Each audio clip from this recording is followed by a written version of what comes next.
আপনাদের মোবাইলের মধ্যে জিমেল লগইন হয়ে রয়েছে এবং আপনারা তার পাসওয়ার্ড ভুলে গেছেন। তো আজকের এই ভিডিওটা শুধু আপনাদের জন্য।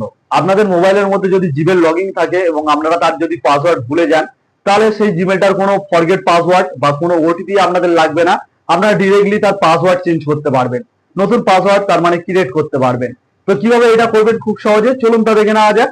তো এর জন্য সবার প্রথমে কি করবেন, আপনাদের মোবাইলের জিমেল হোক বা আপনাদের মোবাইলের প্লে স্টোর হোক, যে কোনো জায়গায় আপনাদেরকে ওপেন করে নিতে হবে। তো আমি জিমেলটাকে ওপেন করে নিচ্ছি।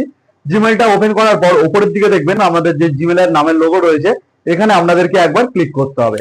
তো এখানে আমি ক্লিক করে দিলাম। তো এখানে ক্লিক করার পর এখানে দেখুন ম্যানেজ ইওর গুগল অ্যাকাউন্ট বলে একটি অপশন চলে আসবে। তো এখানে আপনারা একবার ক্লিক করবেন। তো এখানে ক্লিক করার পর এবার দেখুন আপনাদের সামনে অনেকগুলো অপশন চলে আসছে। এখান থেকে দ্বিতীয় নম্বরে যে অপশনটি রয়েছে দেখুন সিকিউরিটি অ্যান্ড সাইন ইন বলে। তো এখানে আপনাদেরকে একবার ক্লিক করতে হবে। তো এখানে আমি ক্লিক করে দিলাম। তো এখানে ক্লিক করার পর আবারও দেখবেন আপনাদের সামনে অনেকগুলো এরকম অপশন চলে আসছে। তো এখান থেকে নিচের দিকে দেখুন পাসওয়ার্ড বলে একটি অপশন রয়েছে, এখানে আপনারা একবার জাস্ট ক্লিক করবেন।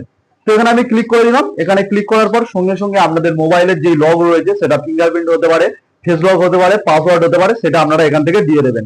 তো এটা দেওয়ার পর সঙ্গে সঙ্গে দেখুন আপনাদের সামনে এরকম জিমেলের নতুন পাসওয়ার্ড লেখার অপশন চলে আসবে। উপরের দিকে দেখুন নিউ পাসওয়ার্ড বলে চলে এসছে। এখানে আপনারা নতুন যেই পাসওয়ার্ডটা করতে চান জিমেলের মধ্যে সেটা দিয়ে দেবেন। আর নিচের দিকে দেখুন কনফার্ম নিউ পাসওয়ার্ড বলে এই একই পাসওয়ার্ডটা এখানে আবারও দিয়ে দেবেন। তো এই পাসওয়ার্ড গুলো দেওয়ার পর নিচের দিকে দেখুন চেঞ্জ পাসওয়ার্ড বলে যেটি লেখা রয়েছে, এখানে যদি আপনারা ক্লিক করে দেন সঙ্গে সঙ্গে আপনাদের জিমেলের মধ্যে নতুন পাসওয়ার্ডটা ক্রিয়েট হয়ে যাবে। তো আপনারাও ঠিক এইভাবে জিমেলের মধ্যে নতুন পাসওয়ার্ড খুব সহজেই ক্রিয়েট করতে পারবেন। তো কেমন লাগলো আজকে আমার ভিডিওটি যদি হেল্পফুল হয় অবশ্যই একটি লাইক করে দেবেন।